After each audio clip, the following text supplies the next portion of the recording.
allegoris. Kalau bahasanya siapa Aristoteles itu allegoris, ya, yang makna batinnya itu ya.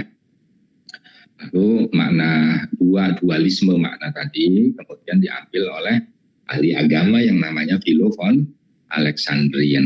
Ya, Philo von Alexandrian lalu mengatakan kitab suci juga memiliki dua makna. Ada makna zahir dengan makna batin. Lalu dikembangkan lagi pada abad ketiga, Origenes mengatakan ada tiga makna, yaitu makna zahir, makna batinnya dibagi dua. Jadi 1+2, jadi 3. Yaitu makna moral dengan makna spiritual, ya kan? Nah, lalu pada abad ke-13 dikembangkan lagi, ada namanya makna zahir, makna alegoris sendiri, makna moral, lalu makna spiritual.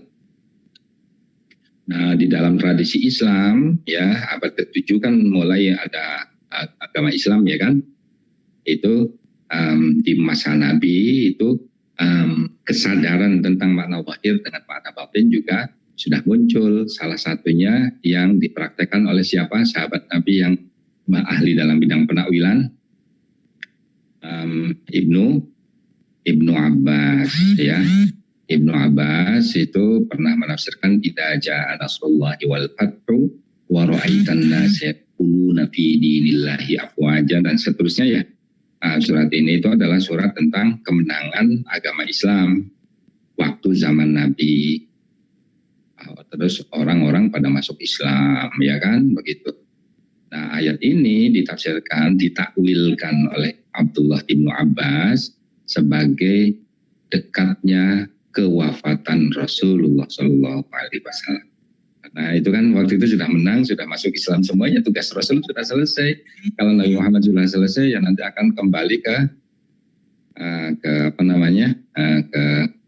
Allah Subhanahu wa Ta'ala.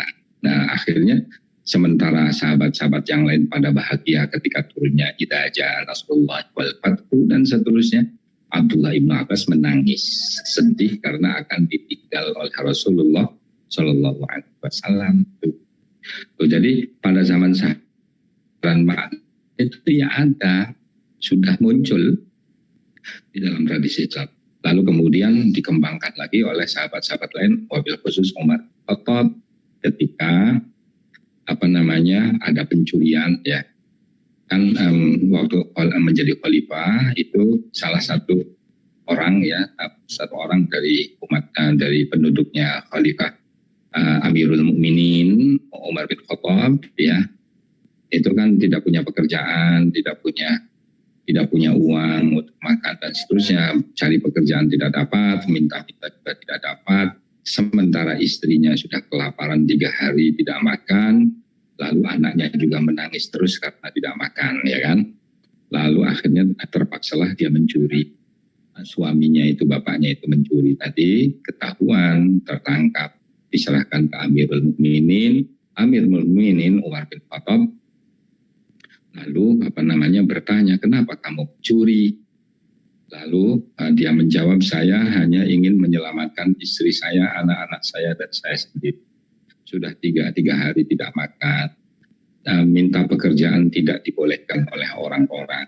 Lalu saya minta-minta juga tidak diberi. Maka untuk menyelamatkan jiwa istri, jiwa anak-anak, dan saya sendiri, saya mencuri. Lalu Umar bin Khattab menangis mendengar itu, ya, karena ada penduduknya yang tidak bisa makan. Akhirnya seharusnya yang mencuri, kalau di dalam hukum Islam waktu itu, yang waktu zaman Nabi ada ayat tentang potong tangan, ya kan, mestinya orang itu kan dipotong tangan. Tapi akhirnya Umar bin Khattab karena melihat situasinya kayak begitu, diambil maqasidus syariatnya. Itu makna batin maqasidus syariah, itu bukan makna literal. Kalau makna literalnya kan potong tangan siapapun yang mencuri, ya kan. Akhirnya Umar bin Khattab melepaskan pencuri itu sambil mengatakan kepada pengurus Baitul Mal, tentara juga, ya, waktu itu Baitul Mal, tolong kirimkan, kata Umar bin Khattab, 1 karung gandum ke rumahnya orang itu. Jadi malah diberi untuk menyelamatkan. Nah, kalau bisa carikan pekerjaan dan seterusnya supaya bisa makan setelah gandum itu selesai. Tuh, nah, nanti Umar bin Khattab tidak mengimplementasikan makna literalnya wasariqatu faqta'u aydiyahum. Ya, mengapa? Karena makna batinnya atau maqasidnya itu bukan potong tangannya, ya kan? Bukan potong tangannya, tetapi menjaga hak orang lain, lalu supaya orang tidak mencuri kembali. Sementara bapak-bapak tadi itu mencuri dalam keadaan terpaksa. Jadi bukan karena mau merusak harta orang lain, tetapi dia terpaksa untuk makan mempertahankan itu.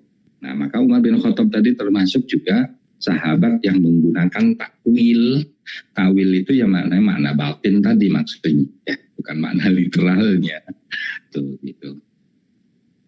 Contoh, banyak Umar bin Khattab itu ya melakukan hal yang seperti juga sahabat-sahabat yang lain yang tidak bisa saya sampaikan satu persatunya di sini ya. Termasuk juga Utsman ibn Affan ketika mushaf ya,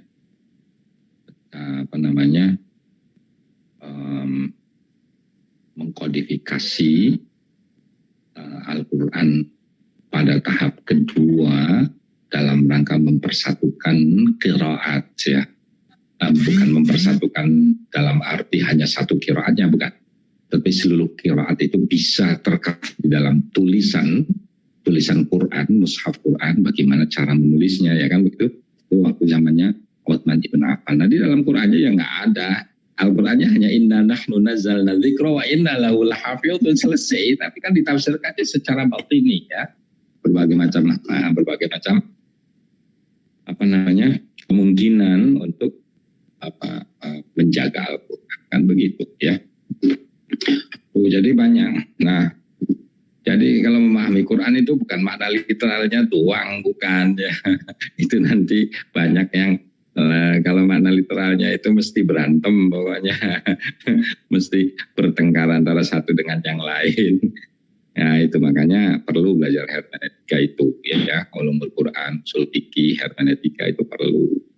Nah, orang-orang yang biasanya kenceng-kenceng, tidak mau menghormati orang lain, sukanya menyalahkan orang lain, nggak belajar hermeneutika ya, atau nggak belajar ushul fikih. Jadi kalau nggak seperti kalian ya, kalian kan meskipun masih muda-muda tetapi bijak ya, karena memang ilmunya ya mendukung ya. Baik tuh. Nah, jadi dulu itu hermeneutika itu untuk pertama sih waktu zamannya Yunani untuk memahami mitos-mitos, cerita-cerita kerakyatan, teks-teks hukum, lalu terus berkembang, lalu diterapkan untuk kitab suci. Nah, mulai dari abad 1 tadi itu, abad ke-1 Masehi sampai dengan abad ke-18 kurang lebih itu masih kitab suci terus. Nah, baru kemudian waktu zamannya siapa Schleiermacher abad ke-18 ya. Abad ke-18 itu 1700-an sekian sampai dengan 1800-an ya. 32 kalau nggak salah. Nanti dicek lagi ininya ya. Nah, itu abad ke-18 ke-19 itu tadi ya. Sebetulnya Schleiermacher, lalu Schleiermacher membentuk namanya General Hermeneutics. Hermeneutika umum. Hermeneutika umum bukan hanya kitab suci, bukan hanya untuk mitos, bukan, tapi segala hal yang memang sulit lalu harus dipahami dengan baik melalui ilmu tertentu, itu namanya hermeneutik, ya kan? Hermeneutika umum. Nah, ketika menjadi hermeneutika umum inilah hermeneutika menjadi ilmu yang mandiri. Ketika ilmu yang menjadi ilmu yang mandiri itu mencakup 4 hal nih.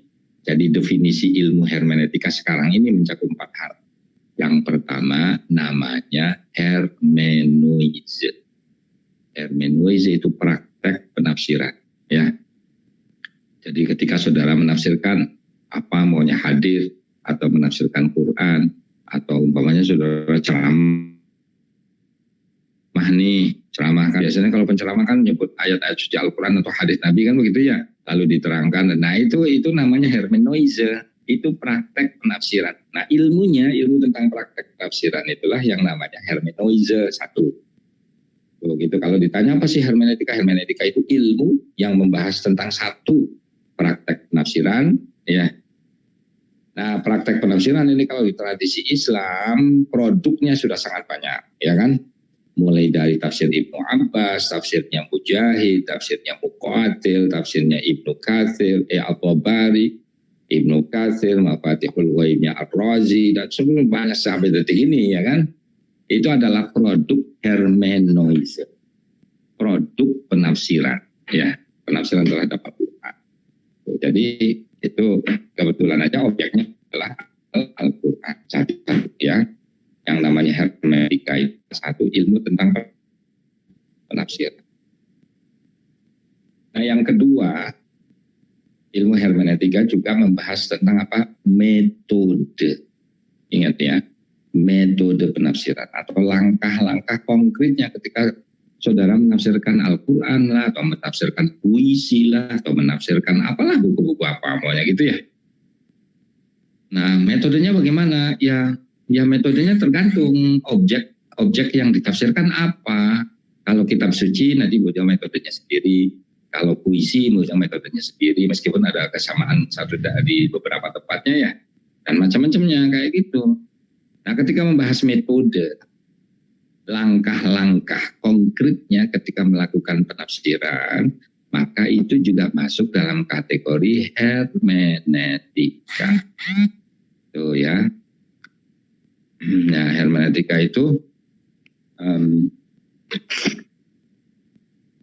metode kalau di dalam tradisi Barat, salah satunya yang membahas tentang metode itu ya Schleiermacher, ya, di bukunya Hermeneutics and Criticism. Lalu juga ada namanya Osborne ini hermeneutika untuk Bible, tapi ya itu langkah-langkah konkretnya itu jelas di sana. Oh ya, melakukan analisa bahasa dulu begini, lalu melakukan apa lagi, konteks sejarahnya, pokoknya kayak gitu. Nah, kalau di dalam tradisi Islam, itulah yang disebut dengan ulumul Quran. Jadi hanya satu bagian dari hermeneutika, ya. Jadi kalau kita bicara hermeneutika bukan hanya yang nyeleneh loh Mbak, Mas, ya, bukan itu. Bukan yang, ya kalau ada satu dua yang nyeleneh saya takwil juga dulu dalam bahasa Arab itu kan juga ada yang nyeleneh, ya. Jadi bukan masalah nyeleneh dan tidaknya, ya bukan. Tetapi bagaimana memahami Al-Quran, memahami teks, salah satunya adalah Al-Quran itu terus-menerus secara dinamis, ya, dengan metode-metode tertentu, baik metode klasik maupun metode lama, baik klasik maupun yang mau kontemporer, itu namanya hermeneutika juga, ya. Jadi yang kedua, ilmu tentang apa? Metode penafsiran. Metode penafsiran kalau di dalam di dalam tradisi Islam ada namanya ulumul Quran. Coba kalau sampean membaca ulumul Quran, itu kan tadi ditemukan tuh, oh ya, untuk memahami ayat Al-Quran itu kita harus Al-Quran yufassiru ba'duhu ba'dhan, bawahnya kan gitu ya. Harus ngecek juga ayat yang lainnya, jangan hanya sendirian saja ceknya, kan gitu. Lalu kemudian ada lagi, oh ya, harus memperhatikan sabab nuzulnya, barang siapa la ya'rifu sabab nuzulil ayati la yafhamul Quran, pamannya la yafhamul ayat. Barang siapa yang tidak mengetahui sabab nuzulnya ayat, maka kemudian dia tidak bisa memahaminya dengan baik. Makanya gitu ya. Nah, itu maka perlu ada sebab nuzul. Nah, ketika membahas sabab nuzul, ya itu juga hermeneutika, bagian dari hermeneutika. Cuma kebetulan objek penafsirannya adalah Quran. Kalau hadis ya berarti maunya sebabul wurud. Nah, maka di dalam ulumul Quran di sana ya diterangkan tentang sabab nuzul, tentang munasabatul ayat, tentang makki madani, betul nggak? Mana yang makkiyah, mana yang madaniyah, mana yang lalu ada lagi kaidah-kaidah lughawiyah. Jadi macam-macam. Nah, itu semuanya itu adalah metode penafsiran. Wabil khusus yang kalau di ulumul Quran berarti kan objeknya Al-Quranul Karim, kayak gitu. Nah, kalau Bible bagaimana? Ya sesuai dengan kitabnya, ya. Tradisi Kristen ini seperti apa, kayak gitu. Jadi bisa saja metodenya itu beragam ya, berbeda-beda antara satu objek dengan objek yang lain, kayak gitu ya.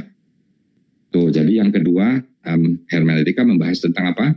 Tentang metode penafsiran. Yang ketiga, berarti ini ruang lingkupnya ya. Ruang lingkupnya apa namanya? Hermeneutik. Yang ketiga itu ilmu hermeneutika itu juga membahas fondasi penafsir. Fondasinya bukan metodenya. Kalau metode kan sudah langkah-langkah, itu yang paling mendasar lagi. Fondasinya ya membahas tentang fondasi penafsiran dan juga fondasi metode penafsir. Maka istilahnya di sana adalah requirements of interpretation atau conditions, a possibility of kemungkinan seseorang bisa menafsirkan itu seperti apa sih? Kenapa sih seorang itu bisa menafsirkan? Pertanyaannya begitu loh Mbak. Kalau metode kan pertanyaannya how, bagaimana kita memahami ya. Kalau yang pertama lagi, kalau penafsiran berarti apa, ya kan betul ya. Apa maknanya A, maknanya B. Kalau yang pertama ya kan, yang praktek penafsiran. Kalau metode penafsiran, how to understand, how to interpret the Quran, bagaimana menafsirkan Quran atau kaifa nufassirul Quran al-Karim, bagaimana kita menafsirkan Al-Quran al-Karim. Nah, kalau yang ini, yang fondasi tadi itu untuk menjawab why. Mengapa, limadza, kan gitu. Limadza nasta'milu, umpamanya sababan nuzul, lifahmil Quran. Kenapa sih kita itu harus memahami, menggunakan sebab nuzul ketika memahami Quran? Apa sih yang melandasi? Nah, itu yang dibahas di dalam hermeneutika juga. Kenapa sih seseorang itu bisa memahami? Itu juga ada di dalam dibahas dalam hermeneutika. Itu namanya yang fondasi penafsiran tadi itu, kalau sekarang istilahnya philosophical hermeneutics atau hermeneutika filosofis. Nah, kalau di dunia barat itu saudara temukan di dalam bukunya misalnya Hans Georg Gadamer ya. Itu membahas tentang prinsip-prinsip penafsiran dan juga metode prinsip landasan bagi metode penafsiran dan praktek penafsiran.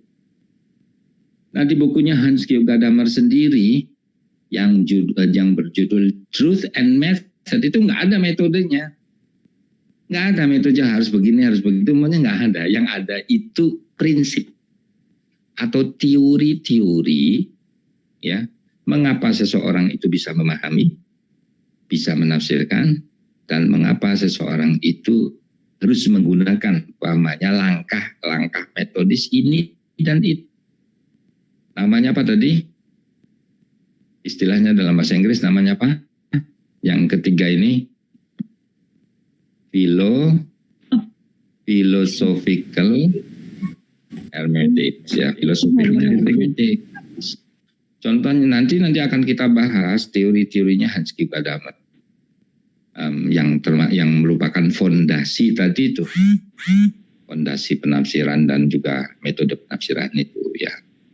Nah, contoh kecil saja nih supaya saudara bisa membedakan tentang fondasi ya, orang bisa memahami. Kenapa sih orang bisa memahami? Nah, ini pertanyaan gitu. Kenapa orang bisa memahami? Sebentar nih sampean nih Mbak, Mas, Pak Seron ngomong paham nggak? Anggap aja paham ya, anggap aja paham.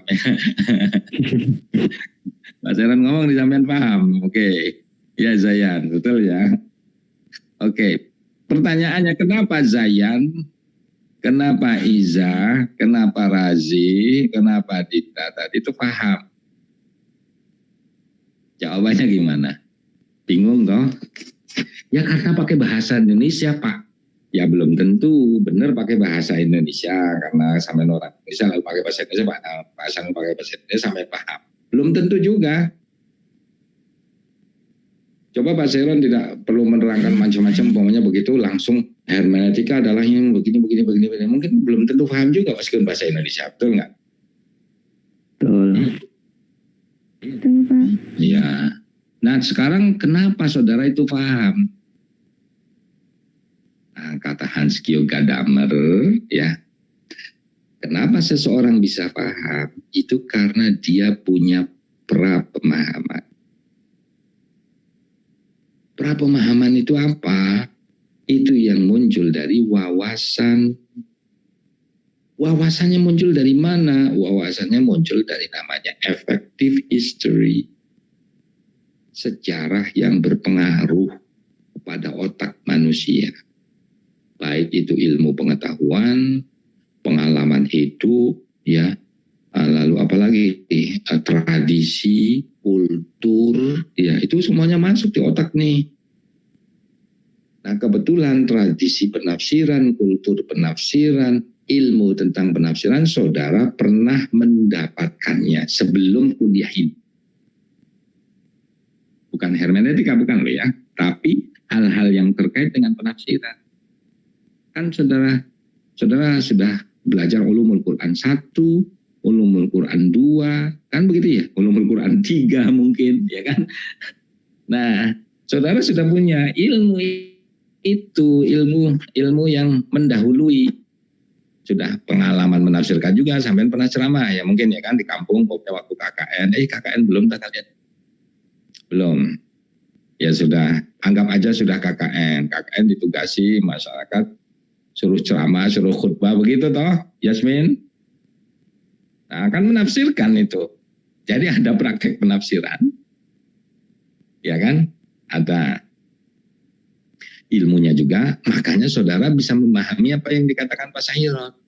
Nah, kalau saudara belum belajar ulumul Quran, belum pernah menafsirkan sesuatu dan seterusnya, otaknya belum nyampe, umpamanya dia nggak paham sama Pak Sairon meski pakai bahasa Indonesia.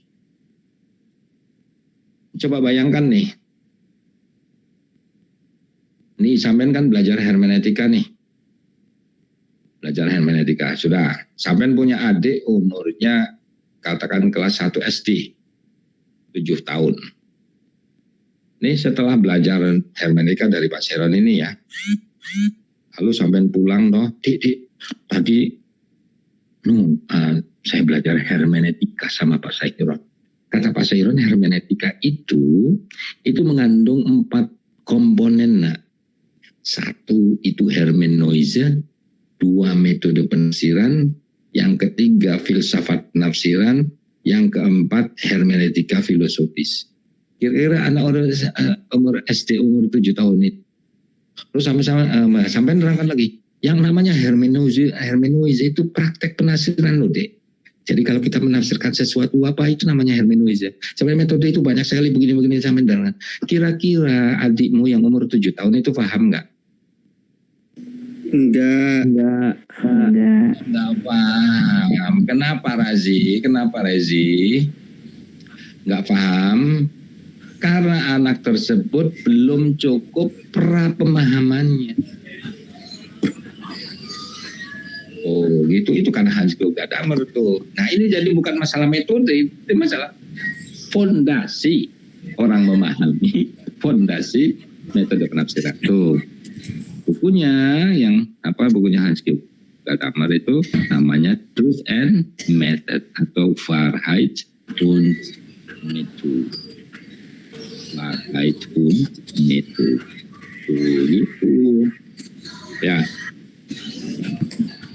Jadi hal-hal yang semacam ini itu namanya hermeneutika filosofis.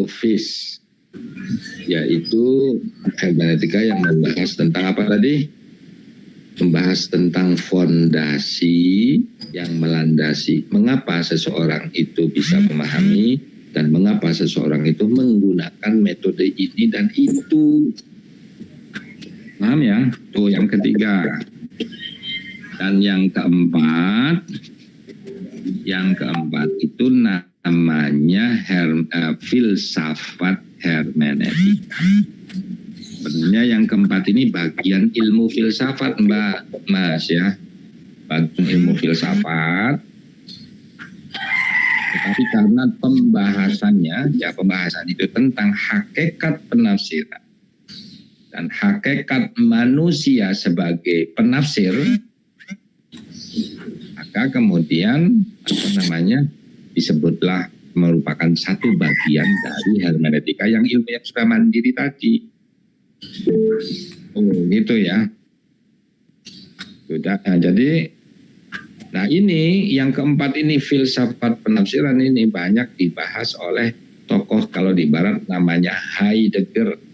Heidegger itu ya, Heidegger itu gurunya Hans Georg. Nah nanti Heidegger ini punya murid, ada Heidegger, Hans Georg, ada lagi Habermas ya. Nah Habermas dengan Hans Georg sering berdebat itu, sering berkomunikasi masalah-masalah filsafat termasuk dalamnya penafsiran. Nah bukunya Habermas itu juga masuk dalam kategori sebenarnya hermeneutika filosofis, tetapi orang biasanya critical karena dia sering melakukan kritik sosial, critical hermeneutika kritis dari sisi sifatnya tidak begitu saja menerima ya orangnya Habermas. Termasuk kepada Hans Georg juga berdebat dan juga ketika teks itu dipahami sebagai sarana mengkritik situasi dan kondisi saat itu. Oke lah. Baik ya, tapi kalau dari sisi fondasi pemahaman fondasi penafsiran itu Habermas juga masuk dalam kategori philosophical hermeneutics yang ketiga tadi. Nah yang keempat itu filsafat hermeneutika, yaitu bagian dari ilmu filsafat yang kemudian menjadi ilmu hermeneutika ya, bagian ilmu filsafat yang membahas tentang hakikat manusia dan hakikat manusia sebagai mufasir. Tapi betul manusia pun sebagai mufasir ya. Mufasir apa aja maksud saya. Manusia itu sejak kecil menafsirkan Mbak Mas ya. Bayi yang umur baru 2 bulan umpamanya menafsirkan enggak dia? Menafsirkan. Iya menafsirkan ya Mas. Coba ibunya yang punya bayi tadi biasanya ngomong nggak sama anak? Ngomong. Iya. Lah iya. Anaknya kira-kira paham nggak? Kalau umur 2 tahun belum paham Pak. Belum paham. Kenapa belum paham? Kenapa belum paham? Iya Pak. Iya, belum memiliki wawasan, belum memiliki pemahaman. Tetapi ibu perlu ngomong tidak? Perlu. Sebab apa? Ada alat pengalaman ya, yang namanya telinga. Kalau belum bisa melihat itu telinganya mendengar dia. Ada kata papa ini apa ya papa? Dia menafsirkan tuh anak itu. Oh ternyata ketika ibunya menunjukkan papa nunjukin ini loh bapaknya, kan gitu. Lalu berarti papa tahu papa itu. Tapi belum bahasanya bapak belum. Cuma mengerti dia dengan bahasanya sendiri, kan begitu ya. Ibu, umpamanya kan begitu. Ini ibu loh ya, umpamanya kan gitu. Nanti lama-kelamaan, kemudian saking diulang-ulang dan seterusnya. Nah, kemudian bayi tambah lama, tambah besar, menjadi paham. Tuh gitu ya. Itu makanya kemudian ibu itu nggak, umpamanya anak nangis, bayi ini nangis, ibunya datang. Lalu kira-kira ibunya melakukan pantomim atau sambil berkata-kata. Pantomim datang, lalu kemudian ngecek. Ini ngompol atau apa nangisin? Ternyata nggak ngomong. Lalu barangkali ada nyamuk, nggak ada nyamuk. Barangkali, tapi nggak ngomong. Itu pantomim ya, gerakan-gerakan tertentu. Nah, ibunya kira-kira sambil ngomong nggak? Atau seperti pantomim tadi? Sambil ngomong. Sambil ngomong Pak. Lain. Wah, aduh anakku sih paling ganteng ini. Apa kok nangis? Kenapa nangis? Nah, ngumpul ya. Lalu baru dipegang-pegang. Ngadunya ya bagian belakangnya dipasang atau enggaknya. Oh enggak kok nak, kan gitu. Jangan-jangan kamu dicokot, dicokot nyamuk. Mana nyamuknya? Enggak ada. Engkau enggak ada kok. Kenapa sih menangis? Oh lapar toh baru itu. Sambil ngomong enggak ibunya? Sambil ngomong. Sambil ngomong.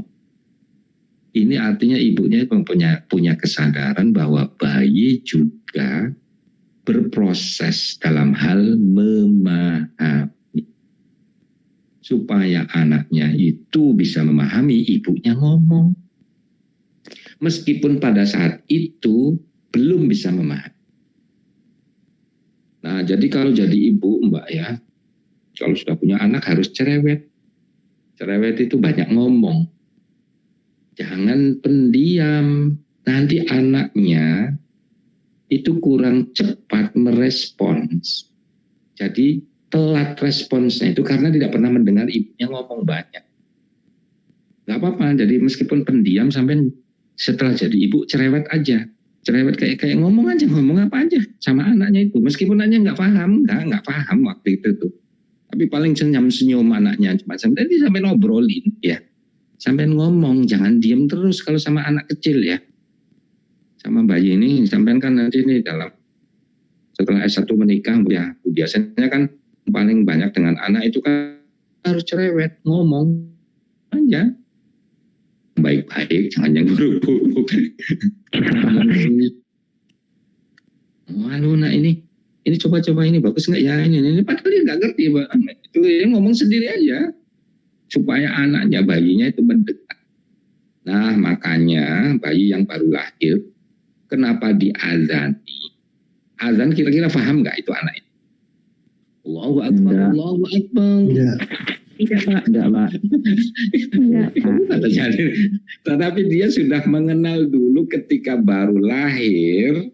Urat saraf pendengaran dan nanti masuk ke otak itu ada nama Allah. Padahal ya waktu itu ya belum paham anak itu. Pahamnya itu dulu sebelum dilahirkan. Karena sebelum dilahirkan ketika ditiupkan ruh itu malaikat datang. Wahai janin, siapa Tuhanmu? Allah. Itu.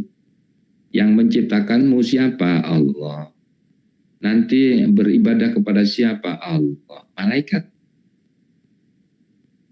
Makanya kemudian kan ada namanya perjamisak syahadat itu ya. Alastu bi rabbikum, kata Allah.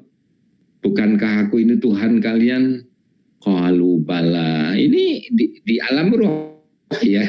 Qalu bala, betul. Engkau adalah Tuhan kami. Ketika lahir itu lupa, Mbak. Ketika lahir itu lupa bayi itu kalau pernah perjanjian itu. Nah, lalu diingatkan lagi Mas ya oleh sampean ketika punya anak lalu diadat Allahu Akbar, Allahu Akbar, Allahu Akbar, Allahu Akbar. Asyhadu an la ilaha illallah, asyhadu an la ilaha illallah. Ingat lagi deh. Nah, kata Allah kayaknya pernah mendengar di mana ini dulu waktu zaman sebelum dilahirkan. Jadi gitu. Tuh, makanya yang ketika masuk di dunia, keluar ke dunia ya, lalu dia lupa, nangis, yang ada nangis kok panas banget waktu di dalam ibu kok enak banget ya nggak apa ini panas banget kan gitu, nangis kan gitu. Lalu setelah itu kemudian diazanin, ada dulu pernah mendengar, mungkin begitu, mungkin aku nggak tahu juga ya, itu hanya Pak Sairon ngarang-ngarang aja mungkin gitu loh ya. Kan aku nggak tahu kalau bayi mikir apa ya kan. Tuh gitu. Makanya yang suara yang pertama kali didengar akan azan. Jadi kalau sampean punya anak ya segera azan ya Allah Akbar, Allah Akbar, Allahu Akbar, Allahu Akbar. La ilaha illallah, la ilaha illallah. Anak itu supaya yang pertama kali masuk di otak itu adalah Allahu Akbar, ya kan? Allah Maha Besar. Jangan ketika lahir lalu Sampai umpat-umpat macam-macam yang terdengar kemarahan orang. Oh ya udah di otaknya umpamanya kayak gitu. Nah jadi itu ya. Sekarang alhamdulillah lalu diadzani. Itu ya. Sudah. Jadi ada 4 poin tadi Mbak ya. Mas ya. 1 praktek penafsiran, 2 metode penafsiran, 3 fondasi penafsiran dan metode, dan yang keempat filsafat penafsiran termasuk terkait dengan hakikat manusia sebagai makhluk penafsiran. Gitu ya. Nah, lalu sudah ya. Tadi sejarahnya sudah saya kemukakan. Kemudian nah yang selanjutnya, oh ya sebelum Pak Sharon lupa, nanti minggu depan kumpulin ya summary atau ringkasan tentang aliran hermeneutika. Ya. Aliran hermeneutika diambilkan dari bukunya Pak Sharon, punya belum ya? Hermeneutika dan Pengembangan Ulumul Quran. Sudah Pak. Punya. Ada PDF-nya, PDF-nya sudah dapat belum?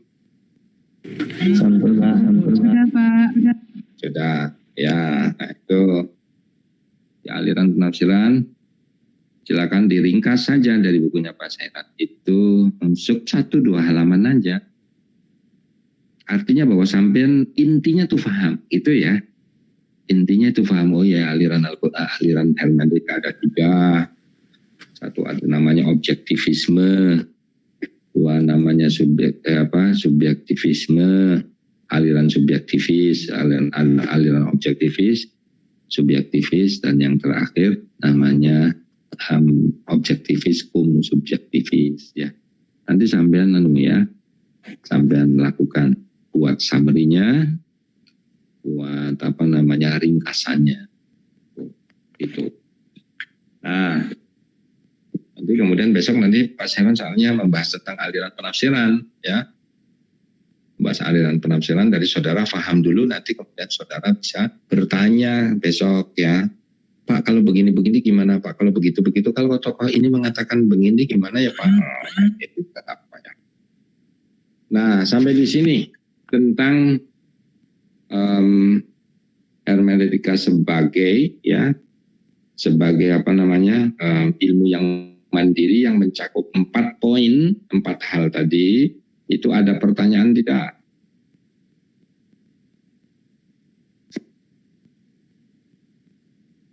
Silakan kalau mau ada yang nanya.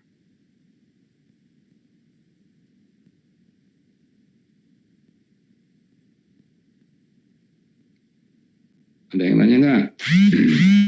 Sudah jelas Pak, kalau saya begini atau apanya gitu.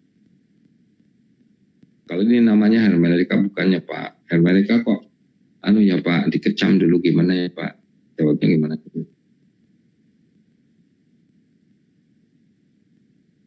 Kalau dulu diprotes hermeneutika karena mereka belum paham Pak. Setelah paham ya biasa aja, ya kan? Enggak, ada yang bertanya enggak? Kalau enggak ya sekarang buat summary ya. Sekarang buat summary, nanti ketika Kamis depan setelah Pak Sharon nyampaikan, lalu sampai bertanya silakan, lalu dikumpulkan atau nanti kita beritahu apakah di satu folder kan nanti ya belakangan ya kan. Tapi mungkin perlu dikumpulkan, harus saya ngecek soalnya satu persatu ini buat summary enggak anak ini gitu ya. Ini Khairatun Nisa ini sudah buat belum buat summary-nya belum, tak cek satu-satu biar enggak. Kalau sekalian nanti kan terlalu lama banyak. Betul enggak? Paman itu. Oke, sampai di sini ada bertanya? Belum ada Bapak. Ya sudah. Kalau belum ada, Asma ini nanti yang rajin juga ya. Semuanya nih. Awas kalau ditanya hermeneutika lalu nggak bisa jawab, ini dosennya siapa? Pak Sairon. Lo kok nggak bisa jawab? Lupa semua, nggak pernah baca kan? Jangan sampai gitu ya mas-mas mbak-mbak ya. Siap Bapak. Salah satu kelebihannya UIN Sunan Kalijaga, IHT di Sunan Kalijaga itu tentang teori-teori hermeneutika. Jadi saudara harus sungguh-sungguh. Oke ya. Ya sudah, Pak Sairon mau ke kampus, mau siap-siap sekarang buat summary 1-2 halaman saja. Ya 1 halaman boleh, 2 halaman juga oke. Intinya di dalam summary itu sampean paham. Ya, sampean paham. Nah nanti ketika Pak Sairon memberikan materi di Kamis yang akan datang, saudara sudah nyantol duluan ya, karena ada pra pemahaman. Setelah membaca ya, lalu kemudian dikonfirmasikan setelah Pak Sairon. Sudah gitu aja ya. Pak Sairon ini mau mandi dulu Pak Dedi ya. Mau ke kampus juga, mau ngantor. Nanti kita akhiri dengan bacaan hamdalah. Alhamdulillah. Warahmatullahi wabarakatuh. Waalaikumsalam.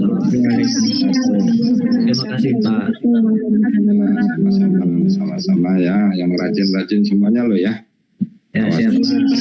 Yang nggak rajin. Amin. Terima kasih Bapak. Ya sama-sama ya. Saya ini yang hadir semua ya. Yang ada di pokoknya saya hadirkan semua ya. Di update-nya. Ya makasih. Ya, assalamualaikum. Waalaikumsalam.